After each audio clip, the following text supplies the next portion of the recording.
Hey everybody, the iPhone X has been out for just over a month now, and with Christmas on the way, I'm sure people are asking if the iPhone X is worth the extravagant price. In this video, I'm going to talk about the factors I think you should consider in determining whether the iPhone X is worth it for you. So, is the iPhone X worth it? My personal answer is yes, but just because it's yes for me doesn't necessarily mean that it's yes for you as well, as we all have different needs and wants from our smartphones. The first factor I think that should be considered in any smartphone purchase is what are your needs? What do you use it for?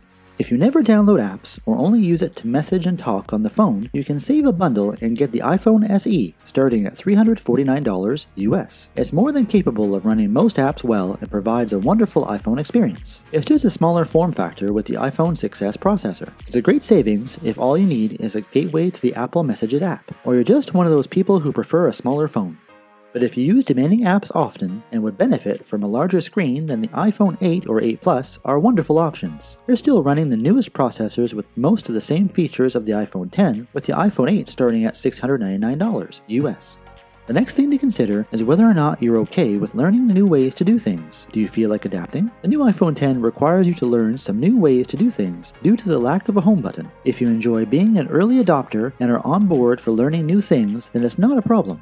But if you're one of those people who took a while to learn how to use your current iPhone and found that to be a bit of a learning curve, then this might not be for you. The iPhone X isn't difficult to use, but it does require you to change a bit. For the most part, I found the new gestures pretty easy to get used to and intuitive for the most part, and felt pretty good with it by the end of the first day I had it. The only holdout for me was the swiping down for Control Center instead of swiping up. That one took a while to get used to, but I love the new way to switch between two apps by just sliding your finger on the home indicator. It's really increased my multitasking efficiency. After using it for a while, this new feature alone has saved me so much time and is a major factor in making the iPhone X worth it for me. Also consider that if you need to take high quality photos or videos regularly, whether for personal or business reasons, that the iPhone X has the best camera setup on any iPhone to date. The iPhone 8 Plus is a close second, but lacks the optical image stabilization on the wide-angle camera that the iPhone X has, which makes zoomed-in video more stable when recording handheld video. Also, the aperture size on the iPhone X secondary camera is different than that of the iPhone 8 Plus, and this difference allows the iPhone X to have better low-light performance. Most reviews state that it's not a huge difference, but the consensus is that the iPhone X camera is better in low-light situations than that of the iPhone 8 Plus. And now back to the one major difference between the iPhone X and all other iPhones: the price. Is it worth the $1,000 US? If you like to be an early adopter,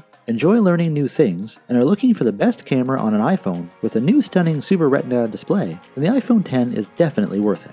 But if you just need something reliable, with no learning curve, and are hooked on the old faithful home button with Touch ID, then you might consider an iPhone 8 or 8 Plus. After having the iPhone X for almost 3 weeks now, as of this writing, it was definitely worth it for me. I love the new Face ID and how it makes securing the iPhone seem almost effortless. I've also enjoyed the stunning Super Retina display, and have enjoyed most of the new exclusive iPhone X features, from Animoji to having portrait mode selfies. And of course, as I mentioned a moment ago, the app switching by swiping the home indicator has made a world of difference for me.